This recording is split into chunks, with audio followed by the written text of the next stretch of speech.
Temas de internet. Ah, ya, está bien. Ya le anoté Profe, la Pinzón también. En la última pinzo. clase se me había ido el internet. Sí, porque cuando pasé lista, al final de la clase era la única que no estaba presente. Ya, entonces se le fue el internet. ¿Mm? Por eso Sí, que no estaba profe, por la presente. lluvia, por la Bueno, lluvia. sí, comprendo. Eso es lo que pasa con esto de la virtualidad. Acuérdense que las clases toda esta semana son virtuales. Martes, o sea, la de hoy, que por lo general la damos en presencial, por cuestiones de decisión del Consejo Académico, entonces se decidió que toda esta semana iba a ser en la virtualidad. Acuérdense que ellos están en sesión permanente, evaluando la situación. Uno ve la cosa como calmada y que va, esto está poniéndose cada vez peor. Entonces, vamos a ver cómo van las cosas encaminándose, si para lo bien o para lo mal, pero la otra semana vamos a pensar que va a ser presencial el martes y van a tener su primer parcial. El primer parcial, entonces solamente vamos a evaluar el tema de las reacciones ácido-base, de lo que estamos dando. Básicamente hasta, yo creo que completamos. Hoy vamos a mezclar problemas de la práctica y lo último que estamos dando. Quedamos en la hidrólisis, ¿no? Sí, profe. ¿Mm? Sí, entonces nos faltaría entonces la hidrólisis, vamos luego a lo que son los óxidos y luego creo que nos va a dar hasta ahí. Y vamos a ver si hacemos uno que otro problema de la práctica y ya entonces los polioxaniones, policationes, eso lo vemos el día jueves también combinado con la práctica. Y el martes entonces tendrían su primer parcial sobre este tema. No van a venir las reacciones Redo. Las reacciones Redo vamos a comenzar la otra semana. En caso tal de que la otra semana también se programen las clases en la virtualidad, entonces el examen quedaría en stand-by hasta que regresemos. Vamos a esperar si regresamos a la virtualidad. Si esto se pone feo y seguimos en la virtualidad, lamentablemente, bueno, va a ser el examen de forma virtual. Pero por ahora va a ser el martes. Si el martes se mantiene la virtualidad, entonces eso queda en stand-by. Cuando regresemos, entonces hacemos este primer parcial con el tema de las reacciones ácido-base y ya el segundo parcial, entonces vendría las reacciones Redo y lo que veamos eh, del tema de los compuestos de coordinación, que hasta ahí llegaríamos en nada de mecanismo, simetría, nada de eso se va a poder dar, porque ya el tiempo está encima, ya estamos en la mitad del semestre.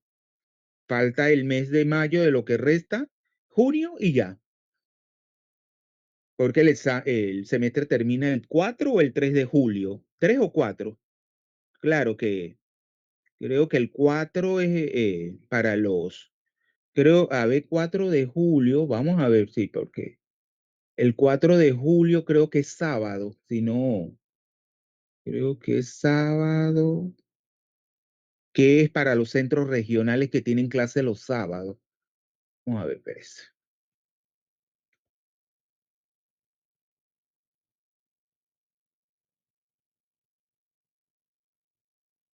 Junio, y sí, el 4 no, es el 4 de julio. No, no, aquí es junio. A ver,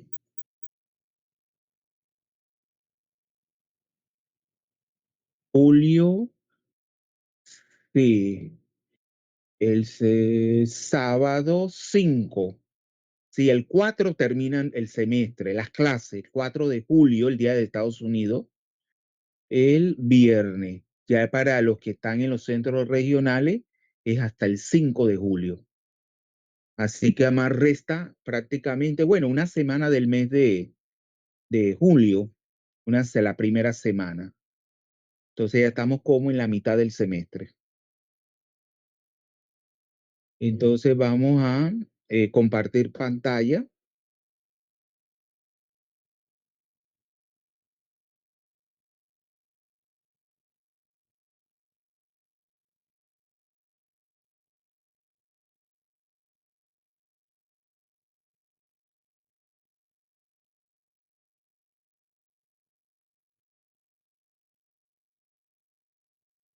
¿Están viendo mi pantalla, jóvenes?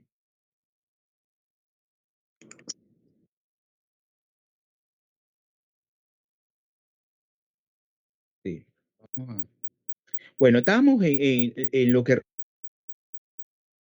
Profe, acabo de iniciar la grabación.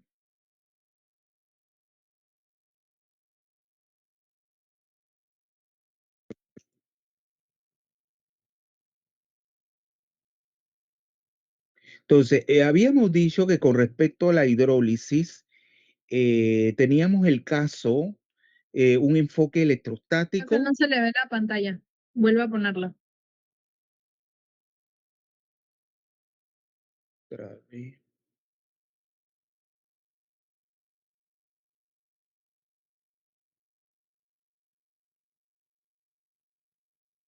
Ahora sí, ¿verdad? Sí. Sí.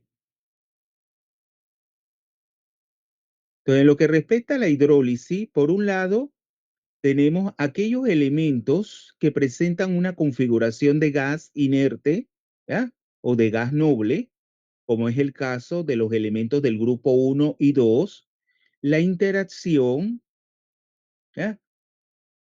Vamos primero a ver, antes de comentar eso, nosotros podemos visualizar la hidrólisis como cuando un metal, ¿verdad? Un metal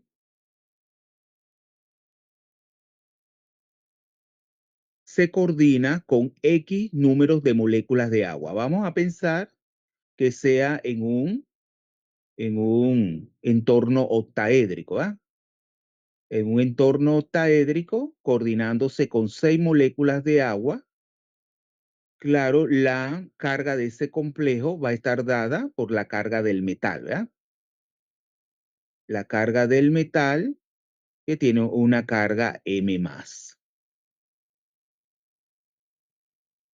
Ya habíamos hecho la estructura, eso para que luego no se pierdan. El metal, tenemos 6 moléculas de agua coordinadas.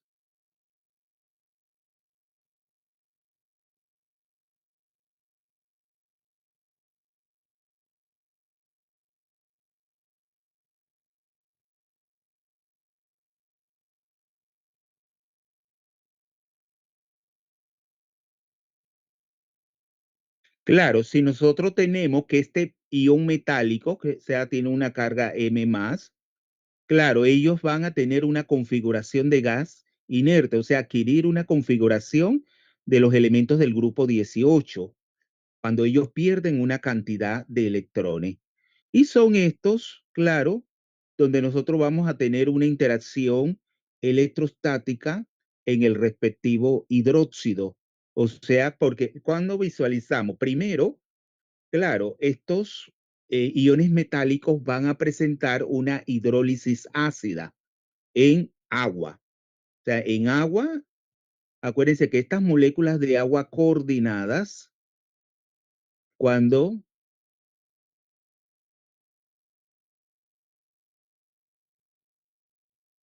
para que no se confundan, acuérdense que este no es un agua de hidratación, sino un agua, 6 moléculas de agua coordinadas a través de un enlace covalente coordinado al ion metálico. Entonces acuérdense que toda la carga, por cuestiones de simplicidad, simplificación, no voy a poner todas las demás moléculas, los hidrógenos, ¿ah? Ya ustedes saben que los oxígenos vamos a poner los enlaces, ¿ah? Aquí, todas son moléculas de agua.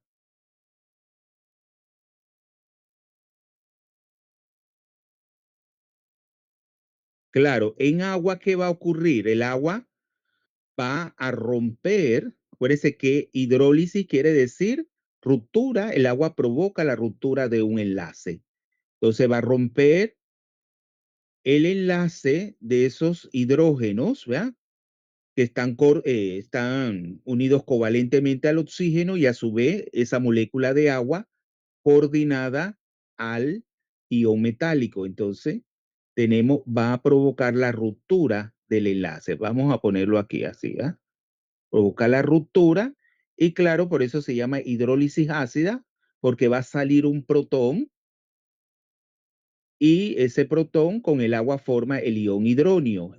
Claro que el metal, el complejo, ahora va a quedar coordinado a 5 moléculas de agua y a un ion hidróxido. Por lo tanto, a esa carga, aquí teníamos la carga del metal, que determina la carga del complejo, le tenemos que restar una unidad correspondiente a la carga negativa del ion hidróxido. Entonces vamos a ponerlo aquí de forma, no la estructura, sino la fórmula. 5 moléculas de agua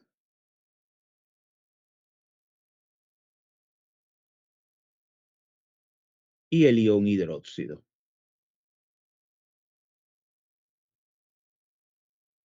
Cuando veamos la formulación de los compuestos de coordinación, se acostumbra siempre que los aniones se escriban primero que las moléculas neutras. Pero en los libros yo no sé por qué siempre ponen primero las moléculas de agua. Entonces, los aniones, los ligandos aniónicos tienen preferencia en la fórmula, en la escritura de la fórmula con respecto a los ligandos que están en forma de molécula. Y claro, ahora la carga va a ser M, la carga determinada, o sea, del metal menos 1, que es la carga del ion hidróxido. Es decir, que si tenemos un metal en estado de oxidación 3 más, el complejo ahora va a tener una carga de 2 más. Cuando sale el protón de la molécula de agua coordinada al ion metálico. Y claro, vamos a tener el ion hidronio, por eso se llama hidrólisis ácida, porque determina una disolución ácida, la ruptura de ese enlace oxígeno-hidrógeno. Claro que esto. Pero yo les pregunto, claro, siempre a lo que es el proceso de hidrólisis ácida de estos cationes, de estos iones metálicos que presentan una configuración de gas inerte ¿a qué está asociado? Si nosotros seguimos aumentando el pH, o sea, seguimos aumentar el pH quiere decir que seguimos adicionando iones hidróxido, o sea, haciendo el pH más básico. Pero si lo vemos así en cuanto a la ruptura de iones hidrogenoide, si nosotros llegamos, si es un metal como el aluminio, 3 más, y pierde 3 hidrógeno, ¿en qué queda convertido? Cuando ese aluminio 3 más pierde esa forma de hexaacuo, ¿verdad? De ese complejo hexaacuo coordinado, entonces, ¿en qué queda? Si él sigue perdiendo 2 protones más. Vamos a ponerlo así. Menos 2 iones hidrogenoides. ¿En qué queda? En el hidróxido. O sea, queda como un M. Él sigue teniendo moléculas de agua coordinadas, pero serían 3. Claro que esas moléculas de agua, acuérdense cuando uno pone así la fórmula de un hidróxido, por ejemplo, MOH3, en realidad esa no es la fórmula. Ese hidróxido va a presentar una estructura compleja en forma de un polímero con iones OH como puentes y que se escribe de una manera simplificada como MOH3 punto N moléculas de agua. N moléculas, voy aquí para ponerlo a mejor aquí, N moléculas de agua, y esto se presenta como un polímero insoluble. Acuérdense que los hidróxidos de los metales en esta oxidación precipitan con N moléculas de agua en forma de un polímero insoluble con grupos OH como puentes. Entonces, por un lado, nosotros vamos a tener un pH, ¿verdad? Perdón, un pH no, un pKa ácido asociado a la acidez, al grado, porque acuérdense que cuando ese ácido acuo, o sea, ese acuo catión pierde hidrógeno, Entonces, se comporta como un ácido, pero a su vez es lo que es la hidrólisis. Por eso decimos que el pKa es lo mismo que el pKh, o sea, de la hidrólisis ácida. Y luego, claro, eso está asociado lo que es el pKb que va a presentar el hidróxido correspondiente. Ese ácido aquo, a medida que el pH aumenta o a medida que se van incorporando iones hidróxido a la estructura, porque va perdiendo hidrogenoide, entonces eso le está asociado un pKb. Y luego el P, hay una relación matemática que ya ustedes saben, el pKa, o sea, o el pKh más el pKb, ¿a qué es igual?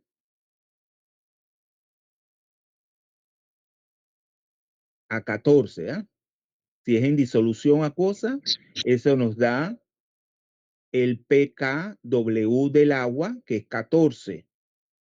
Claro, si hay un ácido acuo que presenta, vemos el correspondiente catión, un hidróxido de carácter fuerte, ¿cómo va a ser la hidrólisis? Si ese catión que forma el ácido acuo, veamos, forma un hidróxido, vemos, de carácter fuerte, o sea, de, que sea su fuerza elevada, ¿cómo será la hidrólisis? ¿Baja o alta?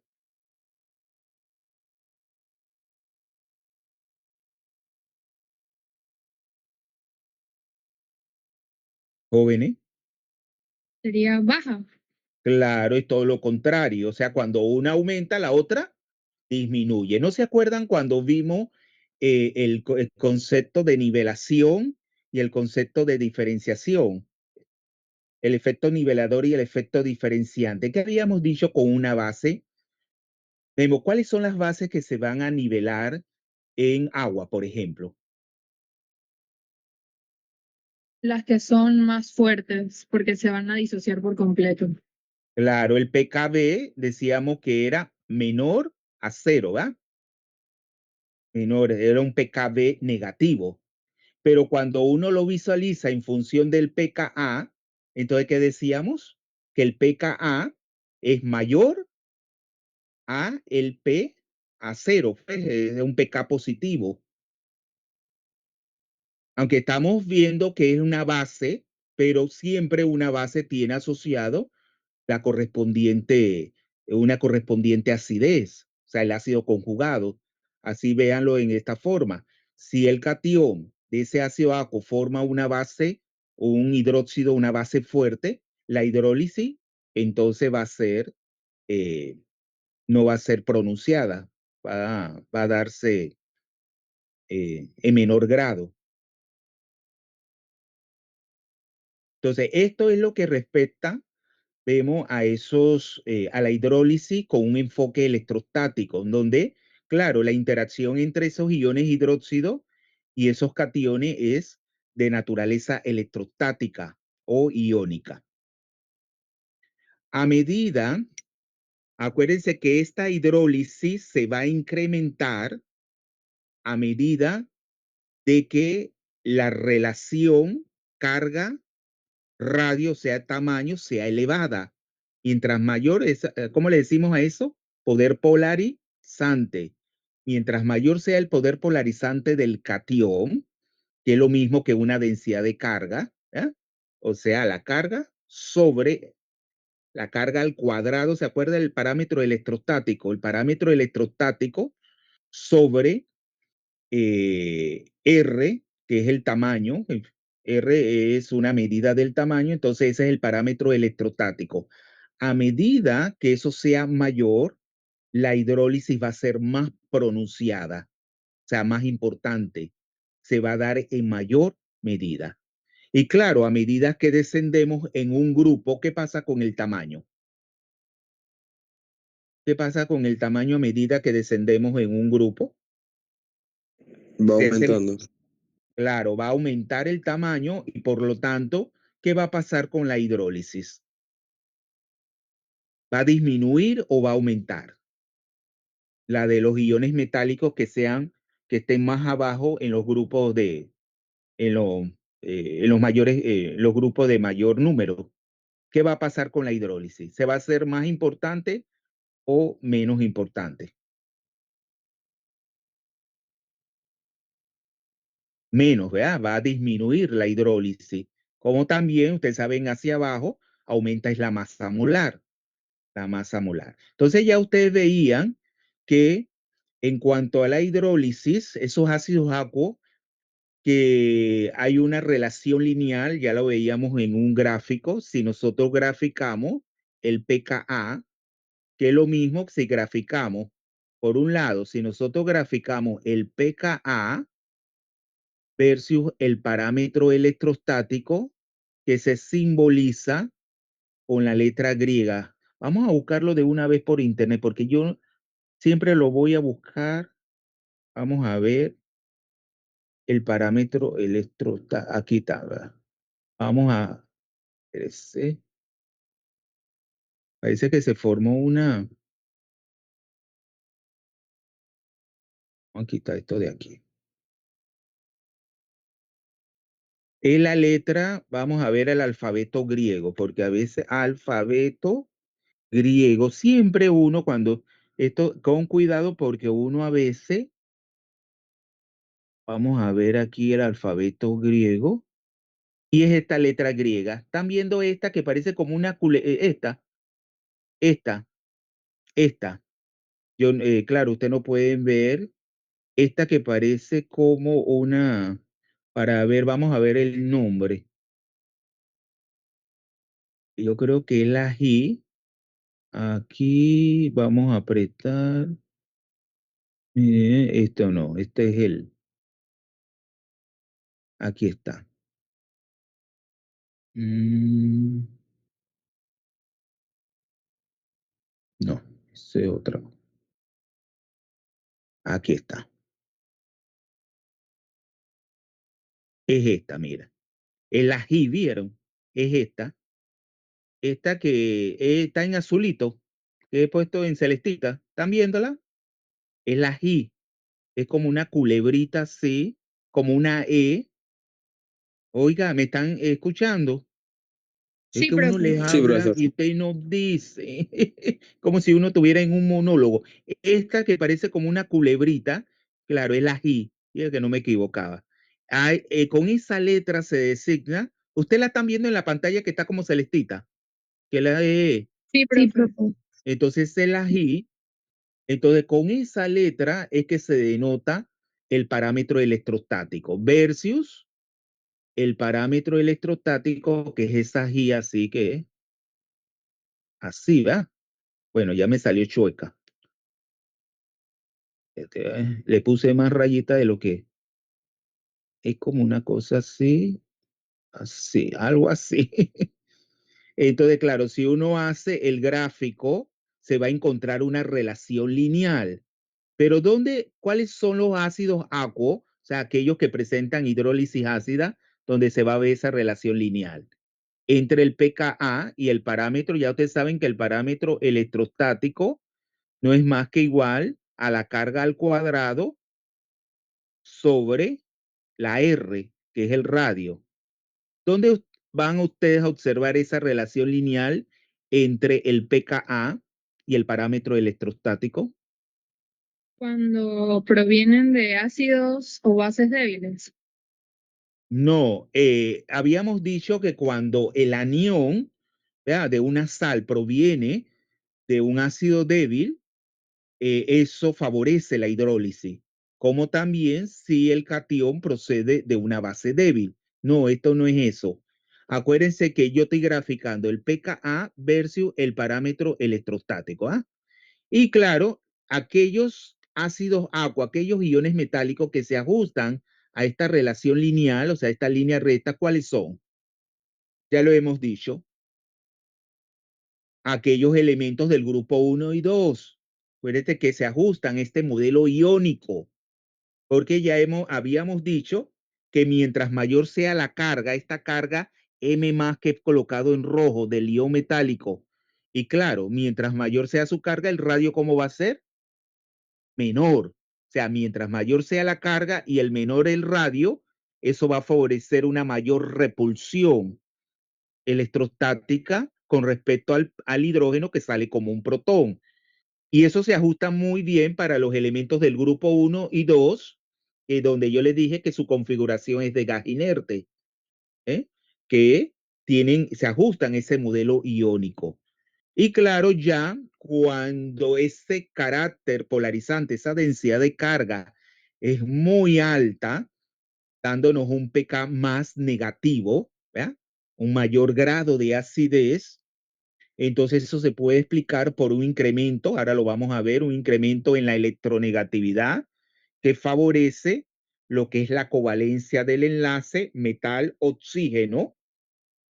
Acuérdense que el oxígeno es el que se coordina al ion metálico, ya sea porque el ion metálico tiene un carácter polarizante muy alto, o sea, la relación carga-tamaño, o tiene una alta electronegatividad. Pero igualmente, si yo grafico, acuérdense que al pKa está asociado un pKb, que es con respecto a lo que es la base, el hidróxido.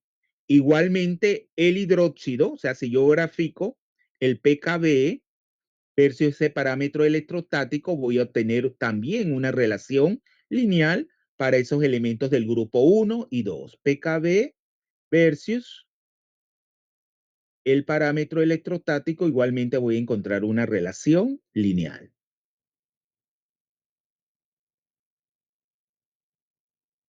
Ahora, si visualizamos, ya yo creo que lo habíamos dicho, si visualizamos qué iones, si del grupo 1 del grupo 2 presentan mayor hidrólisis, ¿por cuáles ustedes se deciden? ¿Y por qué?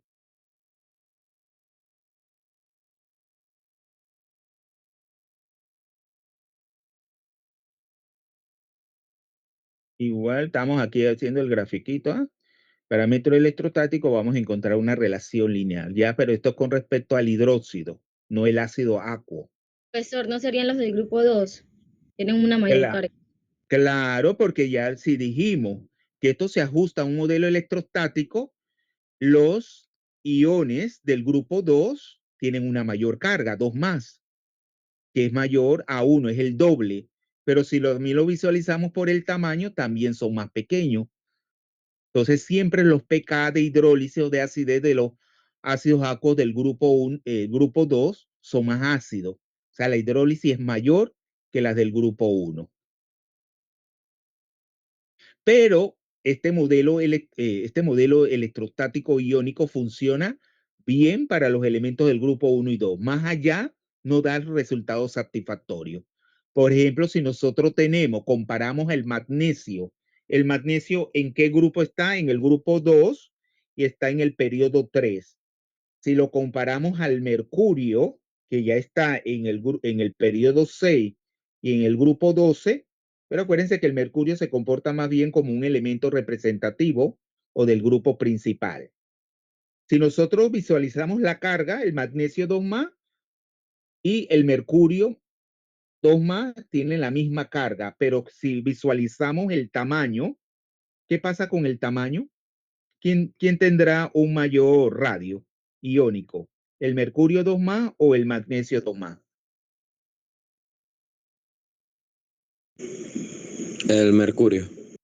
El mercurio. Por lo tanto, esperaríamos que la hidrólisis fuese menor por la relación carga-tamaño, o sea, menor densidad de carga, y no es así. Pero si nosotros nos vamos a la electronegatividad, ¿quién tiene mayor electronegatividad? El mercurio. El mercurio, sí. Y claro, esa mayor electronegatividad del mercurio vemos una mayor covalencia en el enlace metal-oxígeno. O sea, introduce ahí, vemos, una polarización, ¿verdad? Del enlace. O sea, introduce una covalencia.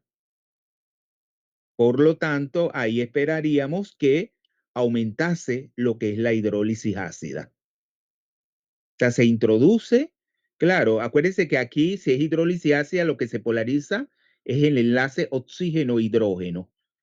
pero la covalencia es en el enlace metal-oxígeno. Cuando decimos covalencia, ¿qué significa eso de covalencia?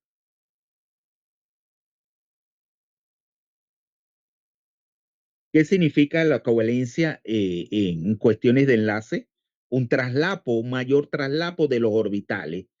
Ya las cargas no están separadas en el espacio, como en un modelo iónico, sino que se da un traslapo de los orbitales, en este caso del metal, con los del oxígeno.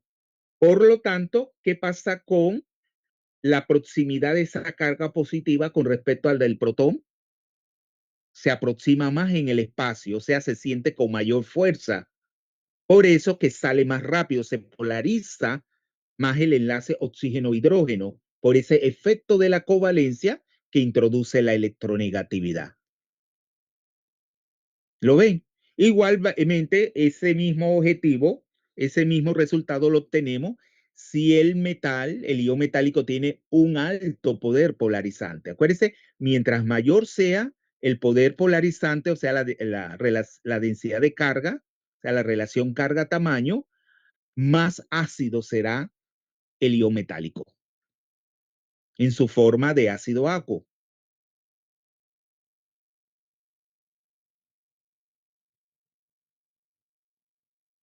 Entonces, habíamos dicho, ya voy a borrar aquí, jóvenes, para seguir. Voy a borrar. Dale, profe. Voy a borrar, ¿Ya comprendieron esto entonces de la hidrólisis ácida y cómo está conectado? Claro, va conectado siempre a un pKb que tiene que ver con el hidróxido correspondiente. Ya ustedes saben si tenemos, por ejemplo, inclusive si el aluminio comienza como un ácido acuo, ¿verdad? No me gusta decir verdad y siempre lo estoy diciendo. Mi mamá lo odia cuando ve los periodistas o lo... Es una muletilla que se escucha fea. Acuérdense el aluminio como un ácido acuoso, 6 moléculas de agua coordinadas, ¿verdad? En forma covalente. Entonces da esos iones hidrogenoides, claro, a medida que vaya perdiendo por incremento del pH, entonces forma el hidróxido, pero si se sigue aumentando el pH o se sigue introduciendo otro ion hidróxido, ¿qué pasa?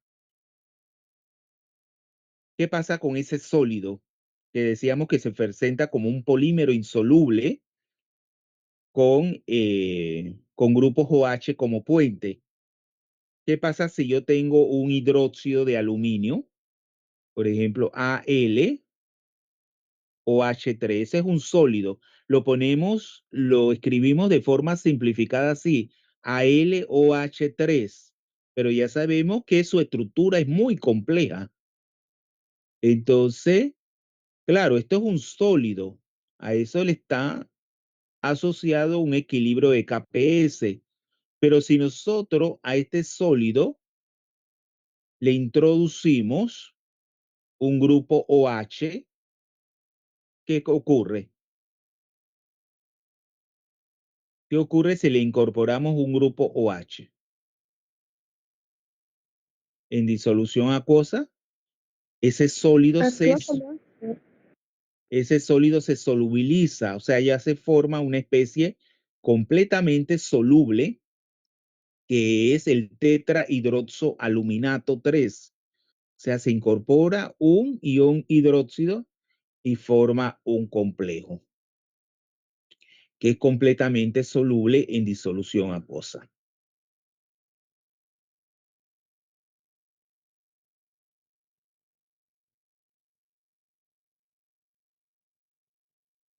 Esta especie entonces Al con 4 grupos OH, teniendo una carga negativa, es soluble y se presenta en disolución acuosa.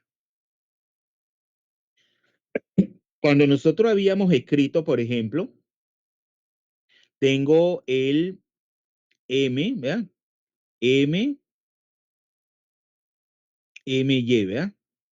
My sub N, ¿verdad? Que es la carga del elemento más electropositivo más agua, N moléculas de agua.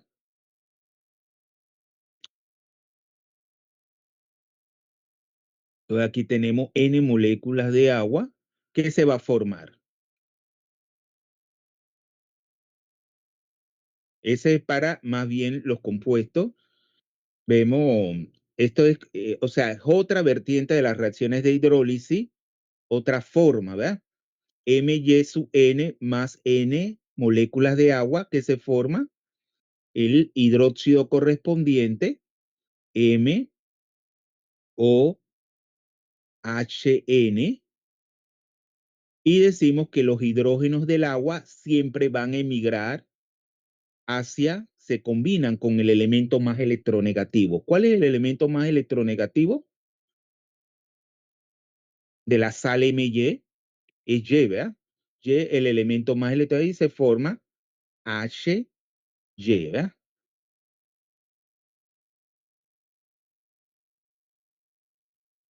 NHY. Ahí en el folleto le ponen de ejemplo, por ejemplo, si tenemos las sales de litio, ¿verdad? ¿Cómo influye la hidrólisis de las sales de litio cuando vamos cambiando el anión? Por ejemplo, si tenemos el Li,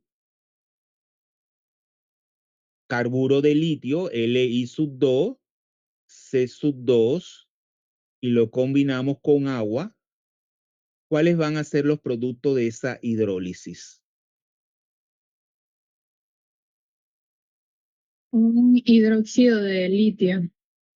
El hidróxido de litio, ¿verdad? O sea, la forma, vean la fórmula general, ¿verdad? Li, LiOH más acetileno. C2H2, sí, acetileno. Y son dos moléculas Acetileno, de hidróxido de litio.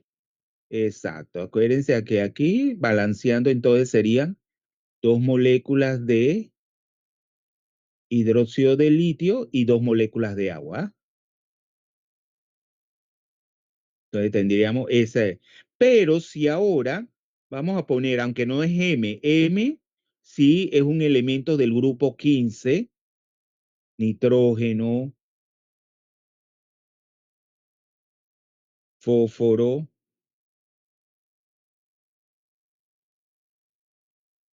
arsénico y antimonio.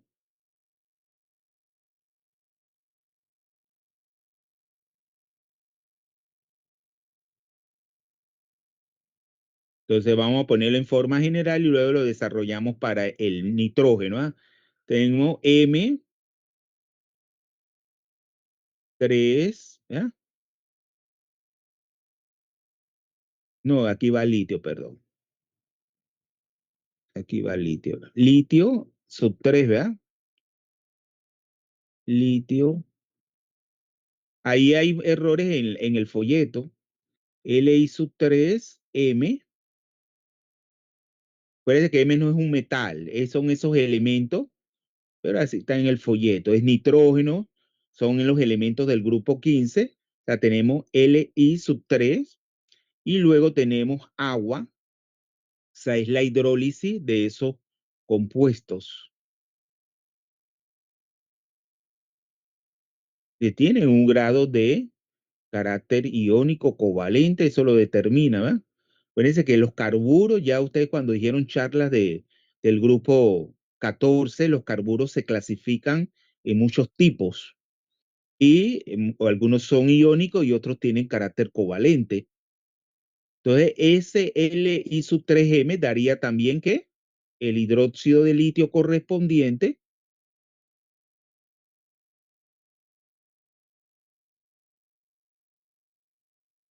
y quedaría MH3.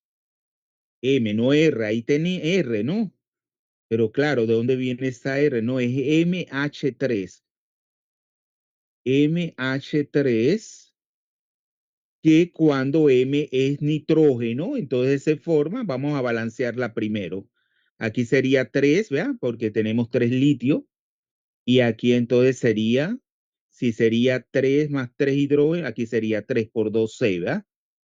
Es decir, si yo tengo el nitruro de litio, esa sal se hidroliza dando ¿qué?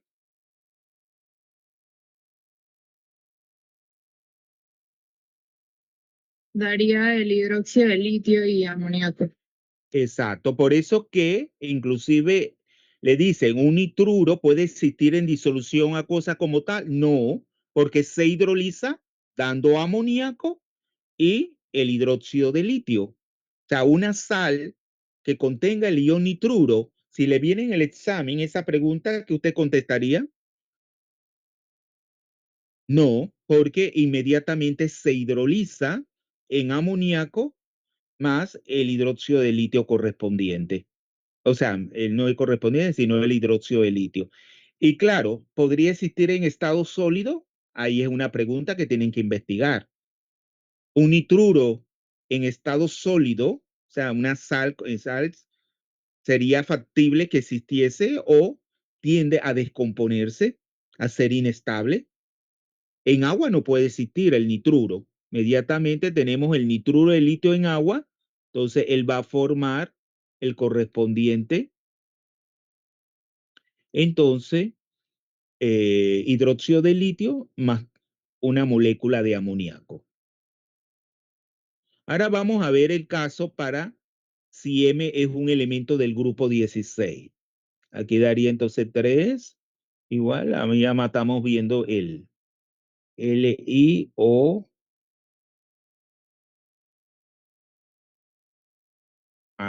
más N, ¿verdad? NH3.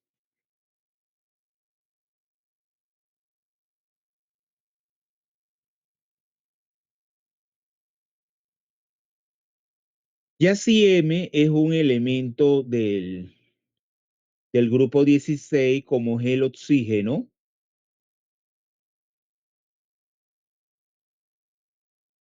M, oxígeno, azufre, selenio y teluro.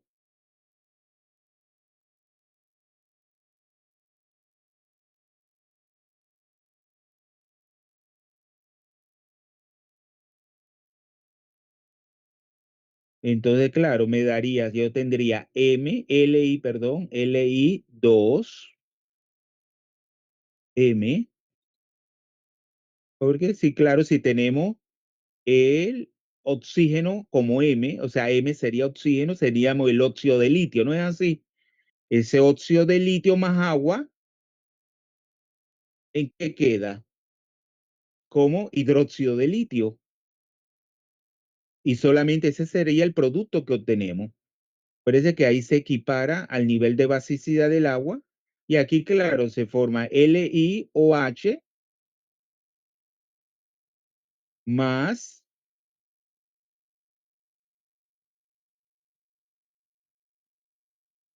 LiMH.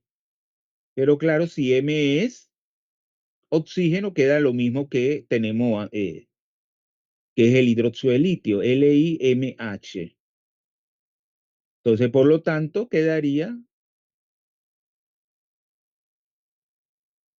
nivelado al nivel de basicidad del agua. O sea, tendríamos, si es el hidróxido de litio, pero el hidróxido no, el óxido de litio más agua, entonces, ¿qué se produce? 2 mol de iones litio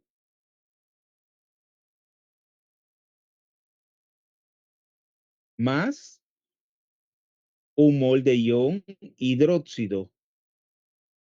Sería 2 mol de ion hidróxido, perdón.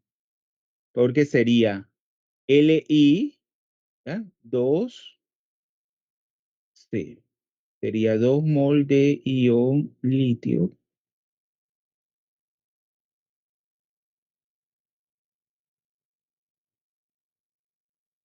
y 4, ¿verdad? Porque sería, aquí se formaría LiO H. No, 2 moles, perdón. Como aquí es 2, entonces también se forma más 2 mol de iones. Y aquí me confundí, ¿verdad? Aquí no es la carga, es 1. La carga es 1. 2 mol de iones litio más 2 mol de iones hidróxido. Pero si ya usted se encuentra, ya no lo vamos a llamar M. Si ya el litio está combinado con un haluro, o sea, donde X es igual a flúor, cloro, bromo y yodo, ¿hay hidrólisis? No, ahí se disociarían. Claro, es una disociación de los iones correspondientes de la sal en agua. O sea, ahí no hay hidrólisis. ¿Ven entonces cómo va? Los productos van cambiando. O sea, si yo tengo LiX, que sería el haluro de litio correspondiente en agua, daría el litio en disolución acuosa, un mol de ion litio en disolución acuosa, más un mol del haluro correspondiente en disolución acuosa. Acuérdense que yo he puesto H2O, pero en el folleto se lo ponen descompuesto. H o H, que es lo mismo, es agua, que sería el ion litio en disolución acuosa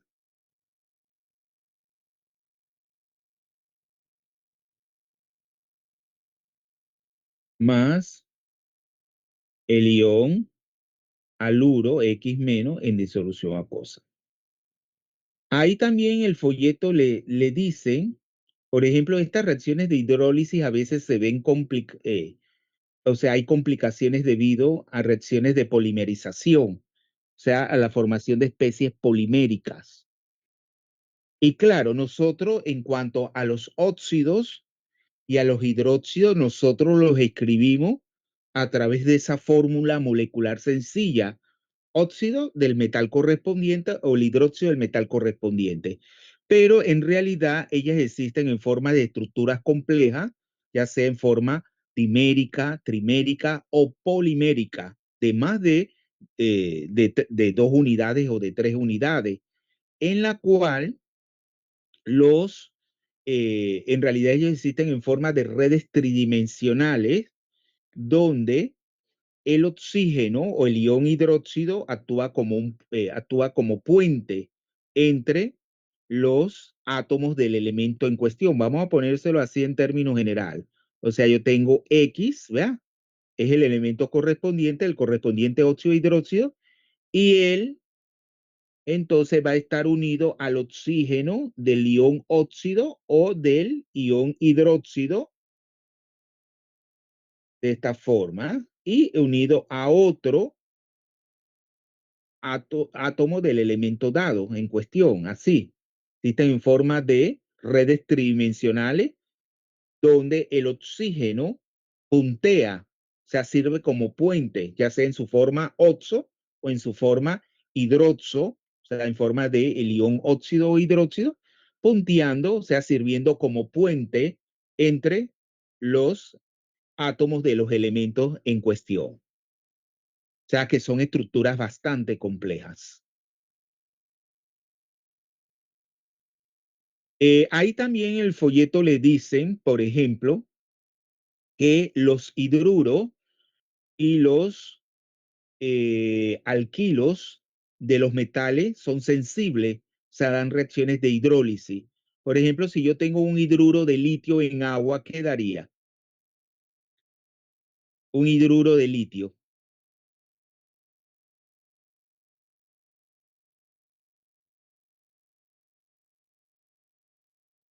Daría el hidróxido más hidrógeno, ¿no?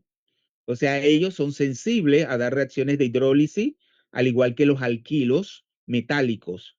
Ya eso, las hidrólisis de los alquilos metálicos son muy importantes en la química organometálica, que ya es el otro semestre lo que no le han dado, pero yo nunca he hecho énfasis mucho en ese tema, de los elementos, la química organometálica del grupo de los elementos representativos. Nos enfocamos más bien en la parte de catálisis con los elementos de transición.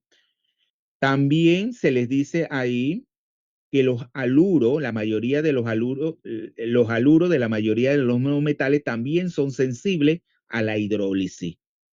En cambio, todo lo contrario, los hidruros, los derivados de hidrógeno y los derivados alquílicos de los no metales son estables a las reacciones de hidrólisis, o sea, no lo dan. Y los aluros de los metales también son estables a la hidrólisis. También le dicen ahí que se favorece la hidrólisis de los derivados de los alquilos metálicos a medida que el pH disminuye. En cambio, todo lo contrario cuando se trata de los haluros de los no metales. Se favorece esa hidrólisis a pH más altos. Entonces ahí acuérdense, hidruros y alquilos metálicos que dan reacciones de hidrólisis. En cambio, los derivados de hidrógeno y los derivados alquílicos de los no metales son estables, no dan reacciones de hidrólisis. Pero lo contrario se observa en caso de los haluros. Los haluros de los no metales, de la mayoría de los no metales, sufren reacciones de hidrólisis que se favorece a pH alto.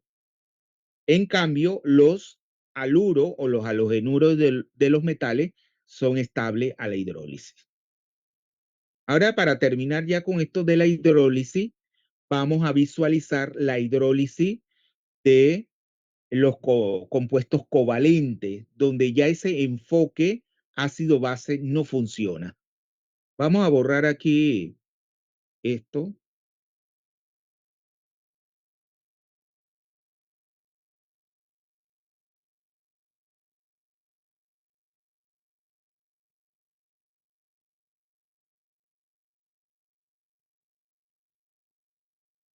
Ahora vamos a ver de los compuestos covalentes en sí, o sea, vamos a de los haluros de, por ejemplo, de boro, ¿va? Los haluros de boro. Si yo tengo el BCl3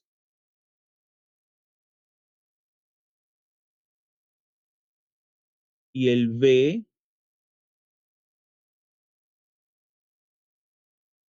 BF3, ¿cuál de los dos aniones? Aniones no, porque aquí esto tiene un carácter más bien covalente, no es iónico. ¿Cuál es más básico, el flúor o el cloro? El cloro o el flúor.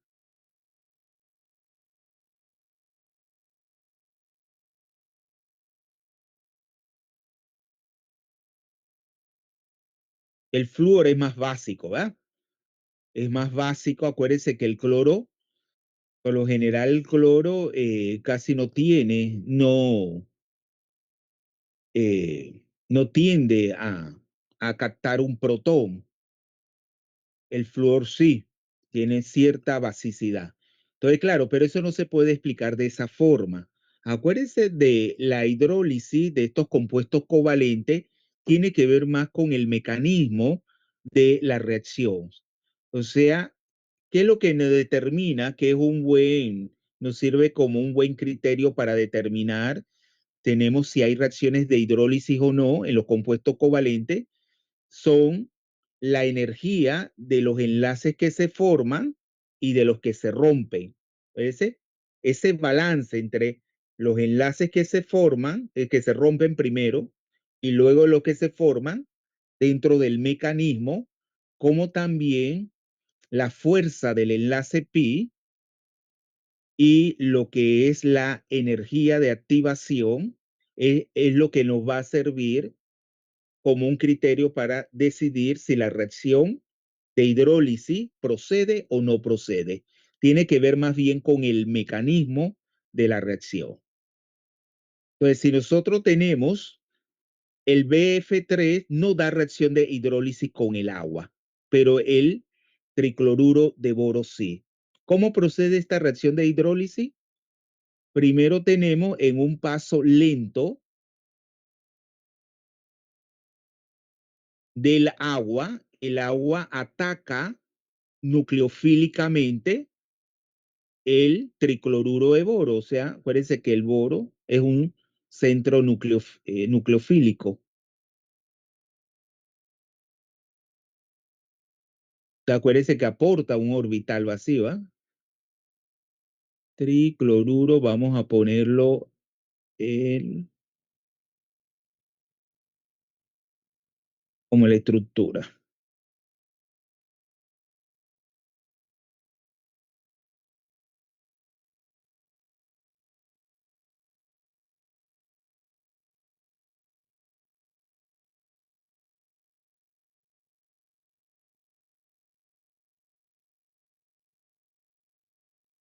¿Por qué en el trifluoruro de boro no procede? Porque luego no se rompe, no se llega. Acuérdense que dentro del mecanismo, el primer paso, tenemos este de el ataque nucleofílico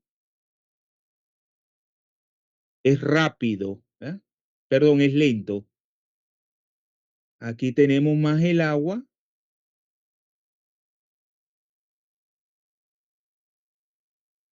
Este es el lento, ¿eh? El que determina la velocidad y claro, ataca y lo que se adiciona es el grupo OH. O sea, el agua ataca nucleofílicamente a través del grupo OH y se forma esto, H, O, sea, se une a través del oxígeno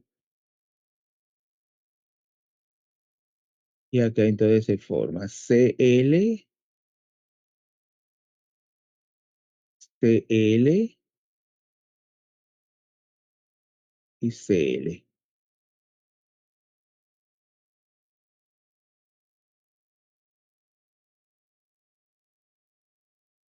Y este es el paso, ¿vea? Lento.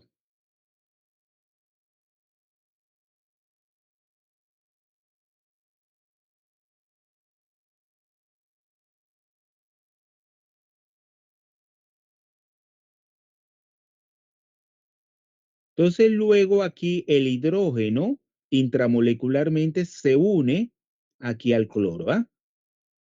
Entonces se forma,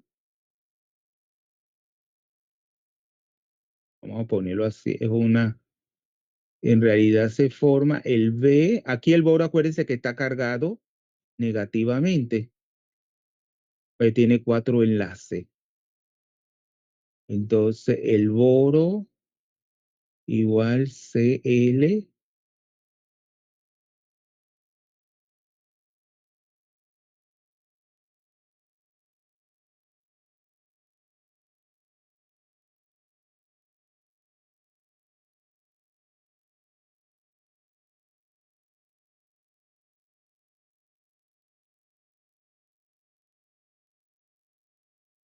y aquí acuérdense que si el boro aquí es negativo, el oxígeno es que, o sí,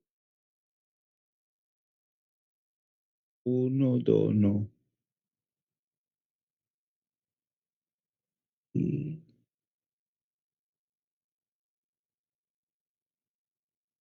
hacia aquí. Aquí así, ¿verdad? Aquí me faltó claro, así, el ataque nucleofílico del agua. Y aquí como el oxígeno tiene 3 enlaces, aquí es positivo. Miren.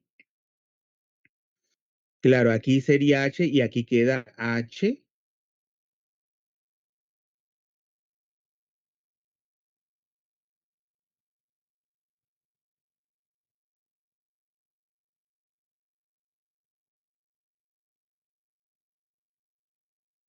H, ¿verdad? Así. Y claro, en un siguiente paso que es rápido, ¿qué ocurre? Sale, ¿verdad? Se rompe este enlace de HCl unido al boro y queda, este es rápido, ¿verdad? O sea, se haría HO, ya se ha incorporado un grupo OH, ¿verdad? Un grupo OH al boro, quedarían 2 Cl, pero acuérdense que esto es sucesivo. Esta hidrólisis sigue secuencialmente hasta que todos los cloros son removidos y quedan 3 grupos OH. Por lo tanto, ¿cuál sería el producto de la hidrólisis del tricloruro de boro?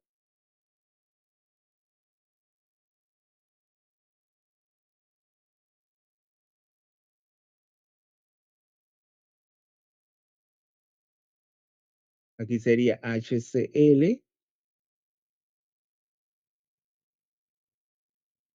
Aquí igual el boro es negativo y aquí el oxígeno, el que va a ser el cloro positivo, ¿ah? Porque tiene dos enlaces.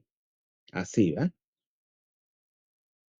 Y claro, este es el rápido.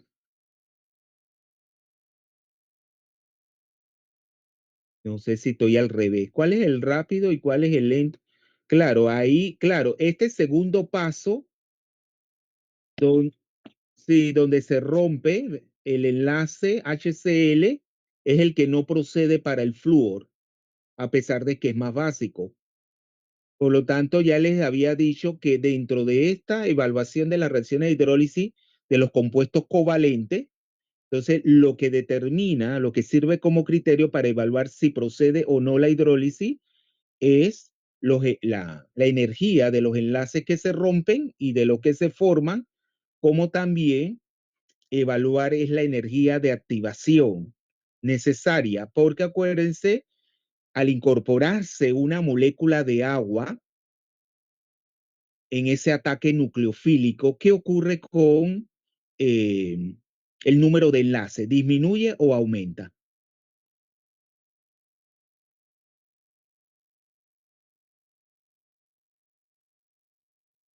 ¿Qué ocurre con el número de enlaces? Acuérdense, bueno, ya para terminar con esto de la hidrólisis de este compuesto covalente, tricloruro de boro, entonces en agua daría el ácido bórico, o sea, BOH3 más 3 moléculas de ¿qué? De ácido de cloruro de hidrógeno. Ese sería el resultado de la hidrólisis completa.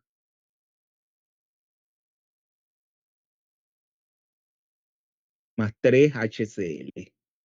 Porque eso paso de el ataque nucleofílico del agua y luego la salida del HCl se repite 3 veces. Entonces da 3 mol de HCl. Por ejemplo, ahí le ponen el ejemplo de lo que estamos diciéndoles, perdón, si tenemos el derivado hexafluoruro de azufre y el derivado correspondiente sería abajo el teluro, ¿ah? En el mismo grupo el hexafluoruro de teluro. ¿Cuál es el que da la reacción de hidrólisis? El de teluro. Exacto. ¿Y cómo se fundamenta esto? Porque el teluro puede incrementar su número de coordinación. Inclusive él puede formar adductos con 2 mol de una trialquilamina, o sea, elevarlo por encima de 6, pero el azufre no. El azufre no es susceptible de expandir su número de coordinación. Por eso que él es inerte a la hidrólisis. Por eso que en el primer semestre también cuando nosotros teníamos el compuestos covalentes como el tetracloruro de carbono y el tetracloruro de silicio.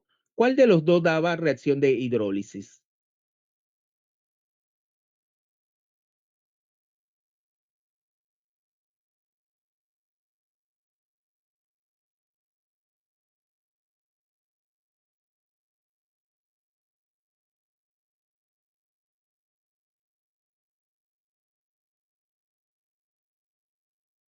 ¿Se acuerdan que veíamos esa comparación de la reacción de hidrólisis entre el tetracloruro de carbono y el tetracloruro de silicio? Sería el de silicio. Claro, ese es el que da porque acuérdense que ahí igual se tiene que incorporar una molécula de agua y lo que ocurre ahí es que para eso tiene que tener disponibilidad de orbitales D para poder aceptar esa molécula de agua en ese estado de transición. Y por lo tanto, el carbono no tiene esa disponibilidad de orbitales D. Por lo tanto, si bien termodinámicamente esa reacción procedería para el tetracloruro de carbono porque da un delta G negativo. Cinéticamente es inerte debido a que no se puede formar ese intermediario, ese estado de transición que tendría un número de coordinación mayor en una unidad por la incorporación de la molécula de agua a través del oxígeno. Y lo mismo, pues de ahí yo viéndolo, bueno, ahí cuando lo dicen, él lo ven con respecto a la energía de activación. Para el caso del azufre, la energía de activación es tan alta que no procede. Y en el caso del teluro, la energía de activación se hace menor, o sea, la formación de ese estado de transición, donde se incorpora la molécula de agua. Pero yo visualizándolo ahí, ¿el azufre a qué periodo pertenece? Ah, ya, estoy mal. Sí puede incorporar porque el azufre pertenece al periodo 3, ¿verdad? Es cuando el carbono no, el carbono pertenece al periodo ¿qué? 2, no tiene disponibilidad de orbitales D. Pero acá lo visualiza más bien es con la energía de activación, porque el azufre sí tiene orbitales D. Pero, lo ven, en el tetracloruro de carbono y el tetracloruro de silicio, ¿por qué no procede la reacción cinéticamente? Porque una cosa es la termodinámica y otra cosa es la cinética. La termodinámica tiene que ver es con las magnitudes de esta delta E, el cambio de energía de Gibbs, que mientras más negativa sea, es más factible termodinámicamente. Y si ustedes investigan, para el tetracloruro de carbono es negativo ese delta E. Es como la formación del agua. ¿No? La formación del agua a partir de hidrógeno y oxígeno es factible, pero cuando nos vamos a la cinética, no. Igual acá, como el carbono no tiene esa disponibilidad de orbitales D para formar ese estado de transición mayor en una unidad en cuanto a su número de coordinación, entonces no es factible cinéticamente, es inerte a la hidrólisis. Pero hacia acá lo visualizamos con el hexafluoruro de azufre y el hexafluoruro de teluro, más bien lo visualizamos en cuanto a la energía de activación, que es tan elevada en el caso del azufre que no da, es inerte a la hidrólisis. En el teluro sí, esa energía es relativamente mucho menor. Y ahí ponen el ejemplo del uranio, ¿no? Del hexafluoruro de uranio, que es tan baja la energía de activación que cuando se combina con el agua, ¿cómo es? Explosiva la reacción. Y también ahí le ven el caso que también este mecanismo de la hidrólisis se puede dar a través de un ataque electrofílico del agua. Perdón, del ion hidronio. Un ataque electrofílico del ion hidronio, no nucleofílico, sino electrofílico del ion hidronio, y eso es para los compuestos organometálicos del grupo 14. Pero ya ahí no vamos a entrar porque eso es más bien química organometálica.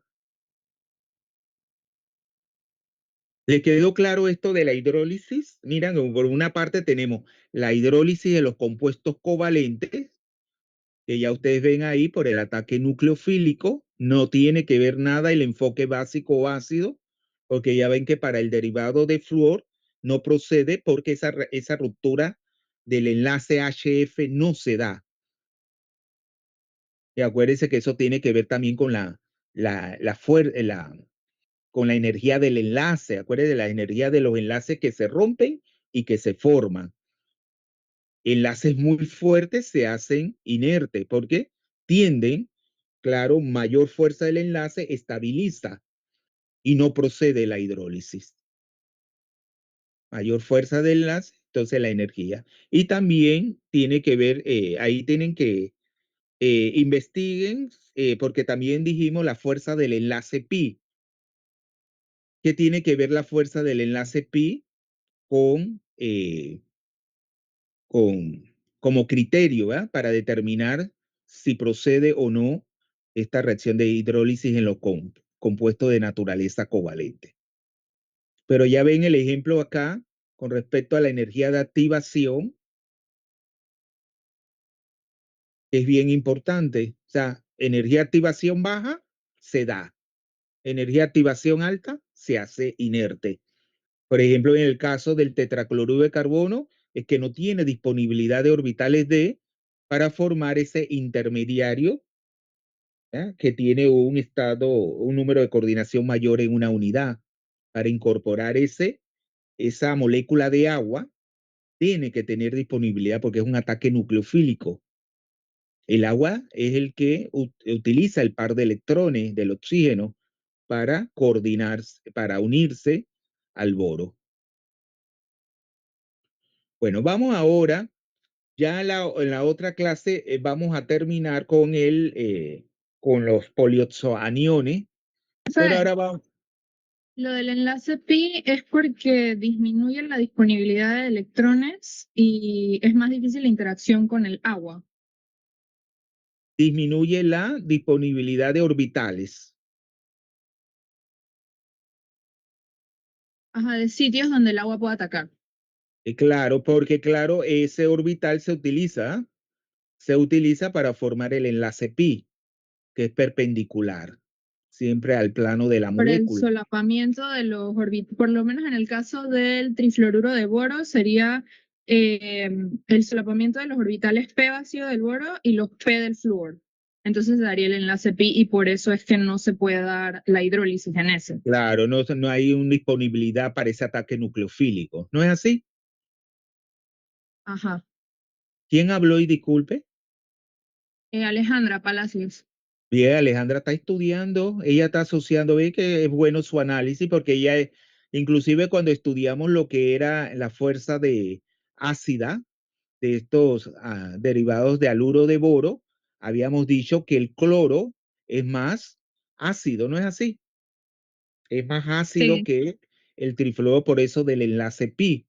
Acuérdese que aquí también, o sea, la hidrólisis requiere de un orbital vacío para ese ataque nucleofílico. Y si eso está formando parte de un enlace pi,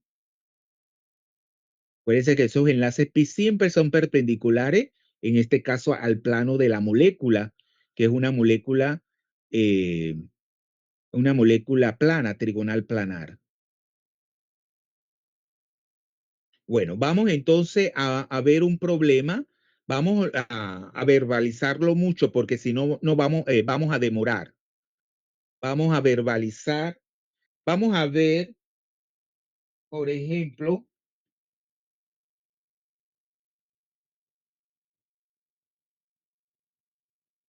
vamos a verbalizar bastante porque si no, no completamos. Vamos al problema número 2. Dice, indique razonadamente la sustancia más ácida. Estamos en la práctica. Igualmente vamos a hacer el jueves. Vemos, ya terminamos con los polioxoaniones, los policationes. Vamos a ver algo sobre eso. Y luego también vamos a hacer problemas, porque usted tiene que estar preparados para el día martes hacer su parcial. Dice, indique razonadamente la sustancia más ácida de cada una de las siguientes parejas. La primera es el óxido de manganeso 2 y el óxido de manganeso 7. ¿Cuál es más ácida y por qué?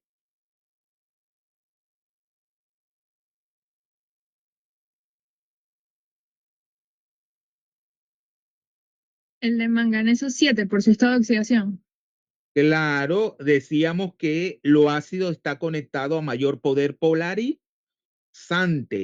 ¿Qué significa? Acuérdense que con estos elementos, estos metales de transición, tenemos una dicotomía, o sea, una dualidad. Ellos pueden tener una química catiónica en un estado de oxidación bajo, dando que ese manganeso 2 más tiende a favorecer la formación de ¿qué? Compuestos de naturaleza iónica, como son los hidróxidos. ¿No es así? Un hidróxido de manganeso 2, o sea, tiende a favorecer la naturaleza básica, catiónica.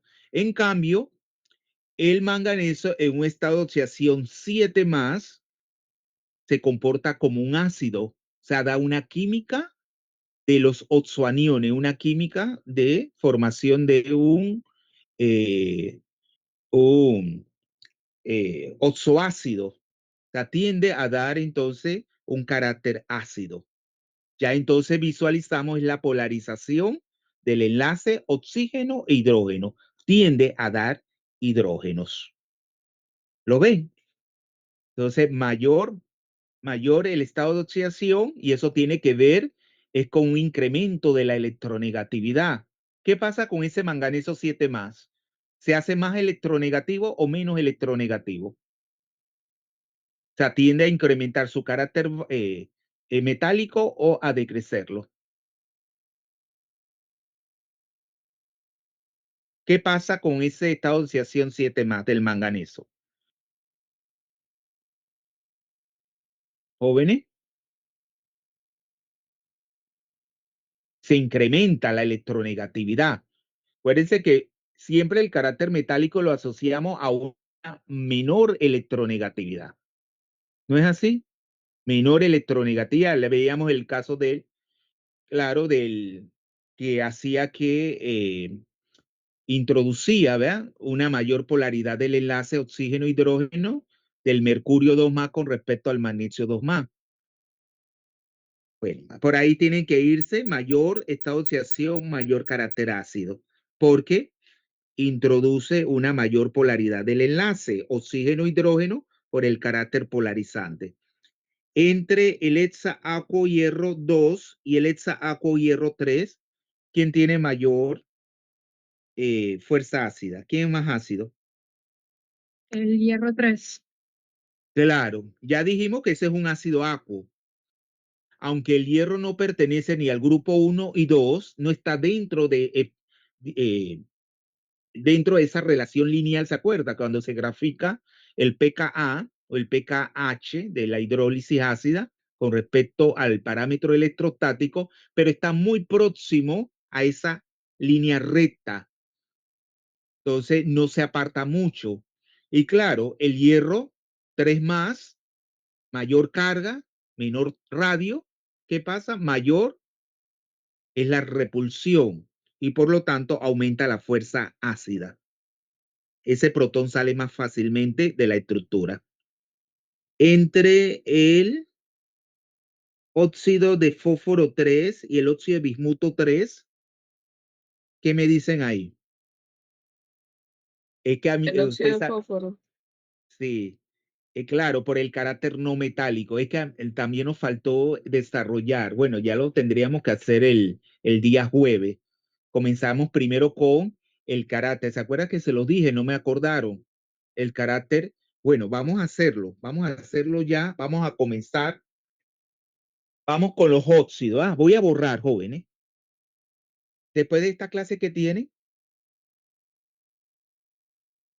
El Los que laboratorio. tenemos laboratorio tenemos, Eso, ¿verdad? Sí. La profesora se comunicó con ustedes sí, Sí, profesor, ayer, a través de Classroom, ¿no? sí, Y le asignó un trabajo sí, un que van a quiz. discutir hoy. sí, nos va, ajá, nos va a Un poner un quiz, quiz, profe. No le entendí. ¿Qué dijeron? nos va a poner un quiz en una de estas plataformas para hacer quizzes se llama. Bueno. Pero ya ella le explicó ese tema.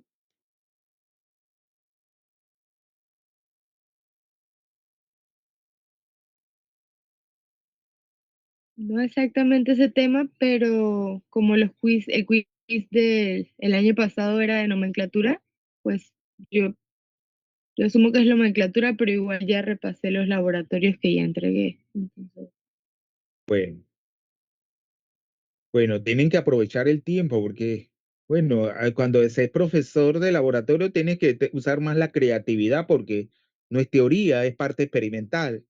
Tiene que ver cómo, pero inclusive pueden aprovechar para discutir las experiencias, porque cada experiencia tiene un aprendizaje, un objetivo.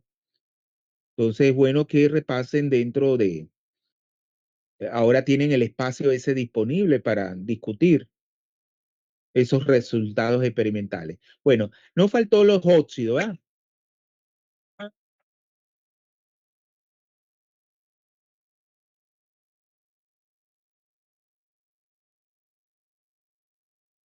Claro, eso se puede recuperar, pero eso es iniciativa de ustedes. ¿Por qué es iniciativa de ustedes? Porque según el calendario de la universidad, esos son días feriados, ¿verdad? Que no, por sí, no son días libres. O sea, no se han perdido ni por el profesor ni por los estudiantes. Pero si ustedes quieren recuperar, yo estoy abierto, pero eso tiene que venir de ustedes, porque ya me pasó en la mañana. En la mañana, un grupo de estudiantes quisieron recuperar esa hora el sábado, el jueves, acuérdense que fue el jueves santo y el 1 de mayo, ¿no? Y ellos quisieron, y yo di alegremente ese día, y un muchacho me dijo, ay, profesor, estaba disgustado porque él no podía los sábados porque él cogía, acuérdense que nunca se da, a veces cuando se toma consenso, es por mayoría, pero siempre hay alguien que no está de acuerdo. Entonces yo le dije que yo no tuve nada que ver porque fue por iniciativa de los estudiantes que yo di la clase.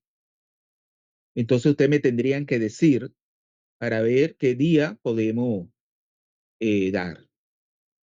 Bueno, profe, y disculpe, no tenemos así como un chat de esta clase, entonces, pues, por mí sí me gustaría tener esa extra clase. Yo creo Pero que, acuérdese, acuérdese que ustedes me pueden escribir al Microsoft Teams. Ahí yo veo los chats. oh, A ok, veces, a veces no, a veces se me va no lo veo, pero cuando inmediatamente yo abro el Microsoft Teams y veo el mensaje, yo le respondo. listo, profe, gracias. Podría ser, bueno, pero eso depende de ustedes, porque siempre va a haber alguien que no puede y ahí es donde viene la discordia. Pero ya les dije que no es si se perdiera la clase porque el profesor tiene que asistir a una cita médica o tiene un compromiso, o ustedes, toda la clase por X o Y motivo, puede ser por los disturbios, porque no, por una persona que falte, no se va a dar la clase extra. Profe, ¿y Pero ese día usted pasaría lista? claro, se pasa lista. Acuérdense que la lista, la asistencia no entra en la evaluación. Ya la asistencia es crítica porque según el estatuto, un estudiante que no asiste nunca a clase no tiene derecho a nota. O sea, no me acuerdo el porcentaje que tiene que tener, que tiene que alcanzar para justificar que el profesor no ponga nota o que se baje la nota en una unidad. Porque acuérdense que las clases en la Universidad de Panamá son presenciales, no son, no son a distancia. Esto de la virtualidad es porque por natu- eh, por la circunstancia. Pero ¿ustedes qué días proponen para dar esa clase adicional?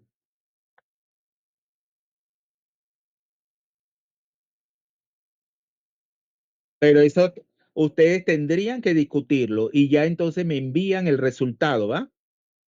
Del consenso. Y ya entonces ahí decidiríamos qué día y a qué hora. Vamos entonces a seguir ya para terminar. Vamos a introducirlo a esto de los óxidos. Acuérdense que los óxidos son esas combinaciones del oxígeno con dos cargas negativas que puede ser con un metal o un no metal o con un elemento que tiene ese carácter anfótero. ¿Se acuerdan? O sea, en los dos extremos tenemos que un metal, cuando se combina por eso, que un óxido, ¿verdad? Metálico, ¿verdad? Es una indicación de su carácter básico. O sea, siempre un óxido metálico va a tener un carácter básico. Y eso se presenta por lo general en los estados de oxidación menor del elemento, en este caso el metal. Y tenemos un óxido metálico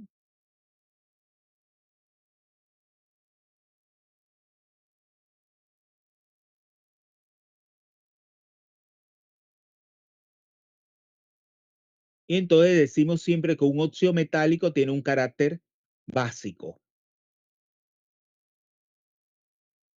Y por lo general, estos compuestos tienen naturaleza iónica. Su enlace es de naturaleza iónica. Y por ejemplo, también podemos adicionar que ellos van estos óxidos metálicos, el elemento en cuestión tiende a formar haluros, ¿verdad?, metálicos que son de naturaleza iónica. Pero si tenemos, bueno, vamos a poner aquí básico, y por ejemplo tenemos el caso del ejemplo del óxido de bario.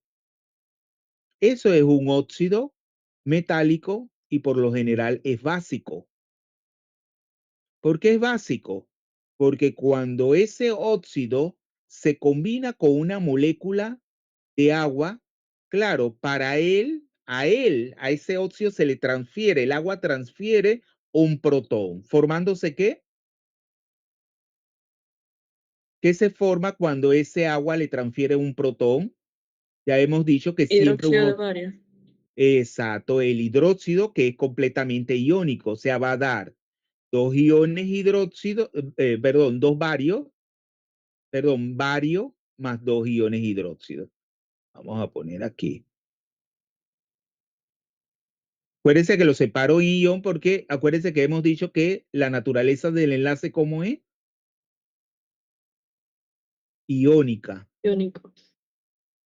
En cambio, en los óxidos no metálicos que tienen carácter ácido, la naturaleza del enlace es covalente. Entonces aquí ponemos bario, dos más en disolución acuosa, más dos iones hidróxido.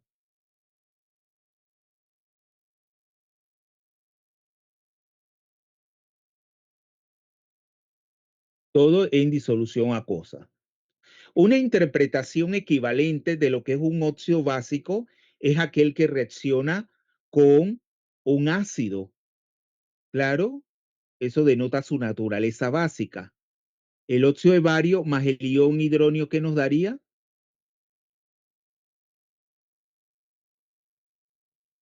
Dos iones hidronio, ¿qué nos daría?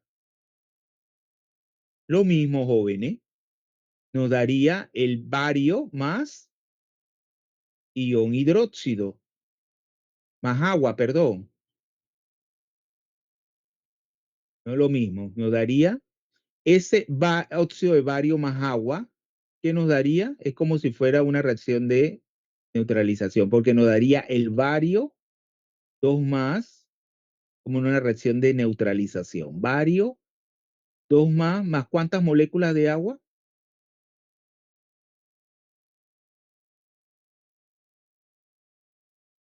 Acuérdense que nosotros escribimos así, bario 2 más, pero en realidad él se encuentra coordinado con ciertas moléculas de agua. Acuérdense de los ácidos acuos. Más agua, ¿cuántas moléculas? 2.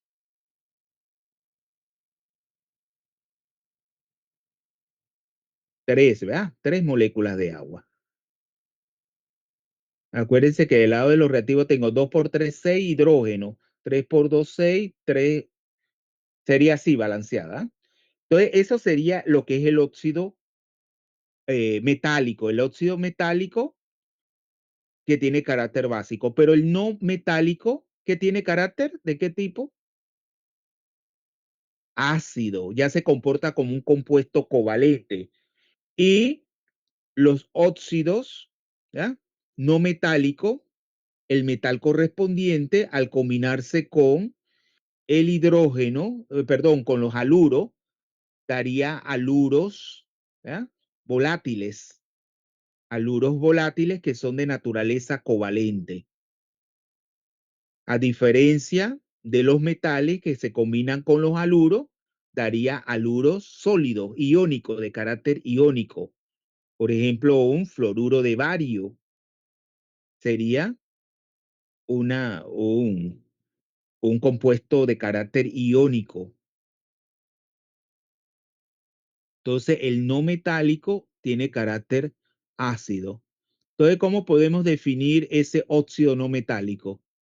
Es el cual, cuando él se combina con una molécula de agua en un primer paso, pero luego transfiere al agua un protón, o sea, da un protón al medio.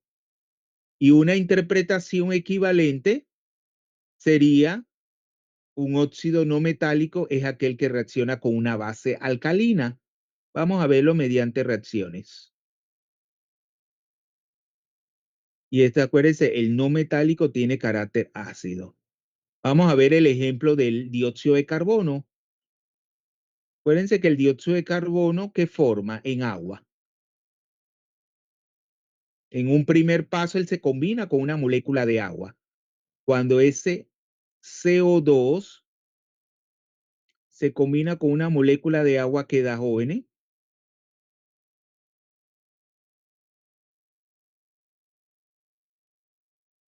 ácido carbónico. Da el ácido carbónico, sea el oxoácido. Esto es reversible. ¿Eh? Entonces vamos a escribirlo así como desglosamos en función de los grupos O. Así lo podemos escribir CO2.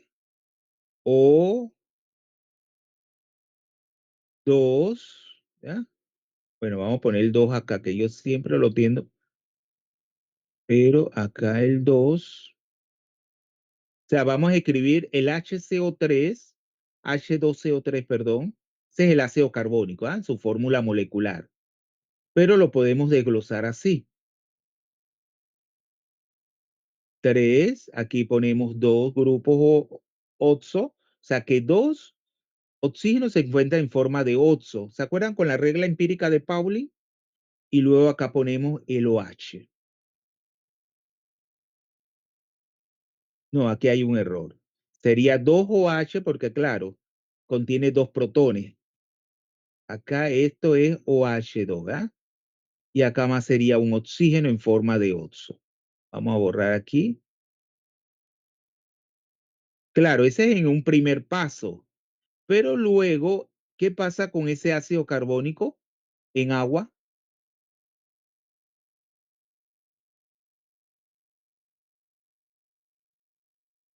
¿Qué pasa con ese ácido carbónico en agua? Él transfiere un protón al agua, dando el ion hidronio y dando el hidrógeno carbonato.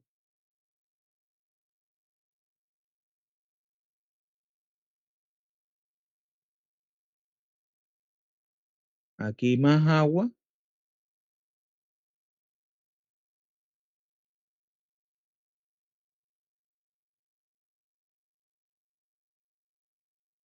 Está entonces él, lo escriben, ahora sí sería O2, C y OH con la carga negativa. Parece que queda el ion hidróxido. Por eso que sería el hidrógeno carbonato.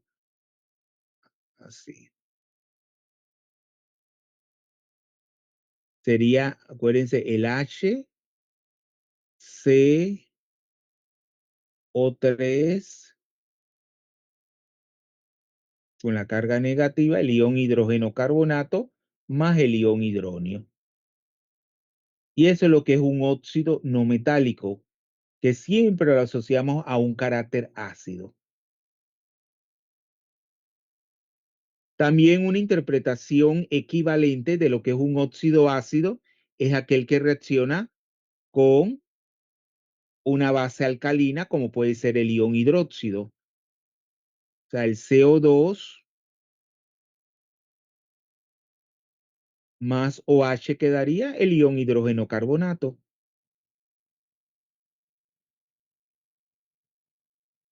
¿Se acuerda que ya lo habíamos explicado como una reacción de ácido de base de Lewis, donde el oxígeno del ion hidróxido aporta el par de electrones y el dióxido de carbono sería el ácido de Lewis? Y aquí daría el HCO3 igualmente. Claro, en el punto medio, acuérdense, tenemos los anfóteros, o sea, los óxidos anfóteros que pueden tener un carácter tanto básico como un ácido. Y ahí, siempre que veamos, claro, cuando el incremento del poder polarizante conlleva un carácter anfótero, ya cuando ese poder polarizante sigue aumentando más, entonces ya quiere un carácter ácido. Pero siempre el carácter anfótero lo vamos a encontrar dentro de la tabla periódica, por lo general, entre elementos que sirven como de frontera entre los óxidos metálicos y los óxidos no metálicos. Por ejemplo, el berilio presenta un carácter anfótero, sus óxidos. El aluminio, vemos, el galio, vemos, y el indio presentan un carácter anfótero, como también el silicio, el germanio y el estaño para el grupo 14. Ya en el caso del grupo 15, el fósforo, el arsénico y el antimonio, el estado de oxidación 3 más también, perdón, no el fósforo, el arsénico, el antimonio y el bismuto, en el estado de oxidación 3 más lo asociamos a un carácter anfótero, ya en el 5 más es un carácter ácido, ¿ah? Mayor poder polarizante. Y claro, si nos vamos a los elementos del grupo, a los elementos del bloque D, por ejemplo, de la primera fila, ese carácter anfótero está relacionado con el estado de oxidación 4 más para los tempranos, como del titanio hasta el manganeso y tal vez el hierro. En estado de oxidación 4 más da un carácter anfótero. Ya si nos movemos más a la derecha, el estado de oxidación 3 más para el cobalto y el níquel dan ese carácter anfótero. Y si nos desplazamos aún más hacia la derecha, por ejemplo, el cobre y el zinc, es el estado de oxidación 2 más. O sea, no hay una manera así como fácil de determinar cuándo procede ese carácter anfótero, pero esa es más o menos la tendencia. O sea, menor, o sea, como un estado de oxidación intermedio. Ya ustedes saben que a estado de oxidación bajo es un carácter básico, alto, ácido. Y como en el medio, da un carácter anfótero, con lo que le acabo de decir. Para los elementos del bloque D tempranos, el elemento de transición es el 4 más. A medida que me voy desplazando hacia la derecha, va disminuyendo el estado de oxidación asociado al carácter anfótero.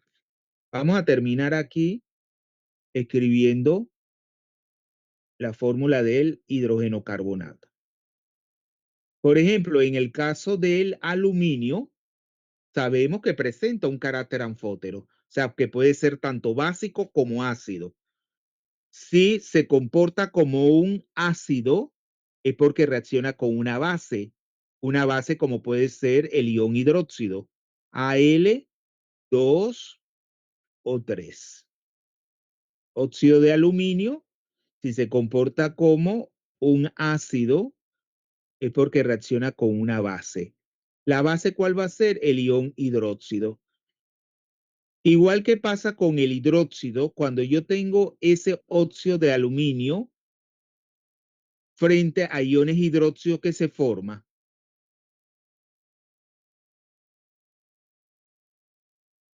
el ion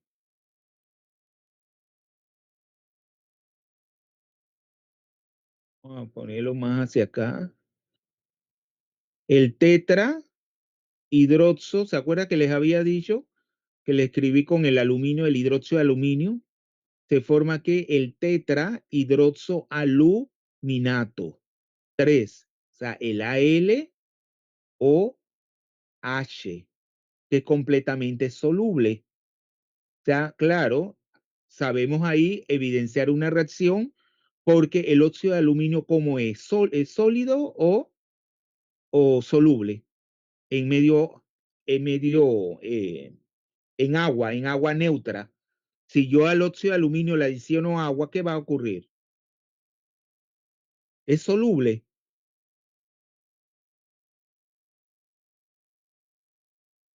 Es insoluble, es un sólido, igual que el hidróxido. Pero cuando yo adiciono una disolución básica, o sea, una disolución que contiene iones hidróxido, claro, ahí se va a formar una sustancia soluble, en el cual es una evidencia de que ha ocurrido una reacción química. Entonces esto se solubiliza. Es fácil ver balancear porque si acá del lado de los reactivos usted tiene que el óxido de aluminio contiene 2 aluminio, tengo que adicionar 2 aquí. Al adicionar 2 claro, el contranión, el contracatión va a ser el sodio. Si yo estoy adicionando el hidróxido en forma de hidróxido de sodio, eso va a estar contrarrestado por iones sodio, 2 iones sodio. Pero claro, yo completo aquí adicionando 2 iones hidróxido y completo el balance adicionando agua. ¿Cuántas moléculas de agua tengo que adicionar para balancear la ecuación?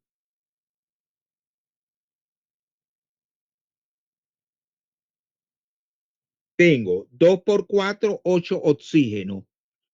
Acá tengo 3 de el óxido de aluminio, 3 oxígenos más 2 de los iones hidróxidos, 5. ¿Cuántos faltan? 3, ¿no es así? Y ya tengo balanceado. En cambio, cuando ese óxido de aluminio, miren que esto se explicó el primer semestre, ese óxido de aluminio, cuando se comporta, acuérdense que es anfótero, cuando se comporta con un ácido es porque reacciona con una base, iones hidróxido, pero que yo completo el balance adicionando agua, moléculas de agua. ¿Y qué se forma? Un, una, un complejo ahí soluble que es el tetrahidroxo aluminato 3. Cuando él se comporta como una base, es todo lo contrario. Él va a reaccionar con un ácido que es el ion hidronio. El ion hidronio, H3O más. ¿Y qué va a ocurrir ahí? En un medio ácido que se forma, el ácido acuo. O sea, el aluminio coordinado con ¿cuántas moléculas de agua?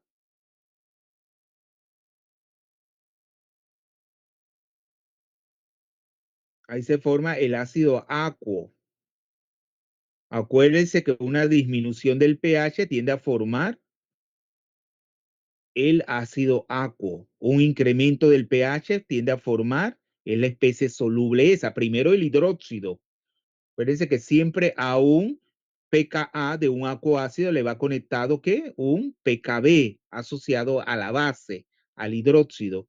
Aquí 6 moléculas de agua y acá entonces tenemos, ¿cuál sería el contranión? Aquí el cloruro si el ácido se adiciona en forma de ácido clorhídrico. Si es en forma de ácido sulfúrico, ahí se forma, es el sulfato de aluminio. Pero sabiendo que el aluminio ¿en qué forma está? En forma, por enésima vez se lo digo. Le pongo esto en el examen y no saben hacerlo. El ESA, porque ustedes creen que esto es química general. No, el ESA acuo aluminio 3, esa es la especie que se forma. Acuérdense que aquí la carga, como la habíamos dicho, está determinada por el aluminio, 3 más. Es una especie soluble también. Claro, es fácil balancear porque el aluminio, ¿cuántos átomos tenemos del lado de los reactivos? 2. Por lo tanto, aquí adiciono un 2. Si vemos cuántos oxígeno tengo que tener, 2 por 6 es 12. Tengo 3 del oxígeno. Vemos, bueno, aquí, bueno, acá más bien lo saco por la carga. ¿Qué carga tengo del lado de los productos? 2 por 3 más. Al igual que acá arriba, cuando el óxido de aluminio funciona como ácido, yo del lado de los productos tengo 2 por la carga negativa del complejo y 2 negativo. Por eso que le puse al hidróxido un coeficiente de 2, porque son 2 cargas negativas. Pero el agua que yo voy a adicionar para completar el balance no tiene carga. ¿Qué coeficiente debe llevar el ion hidronio?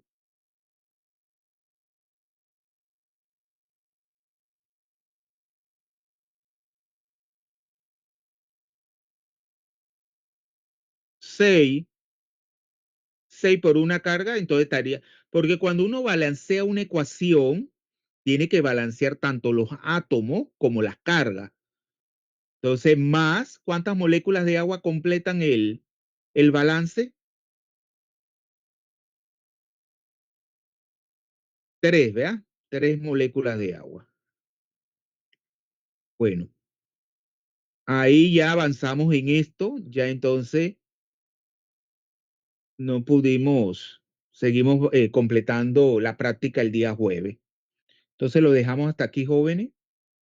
Sería hasta el jueves.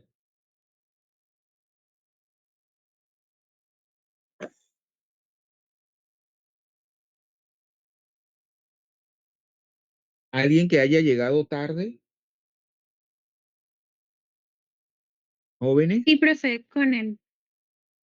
Con el Yatsuani. Y Montenegro, Joel. Montenegro. Joel. ¿Quién más?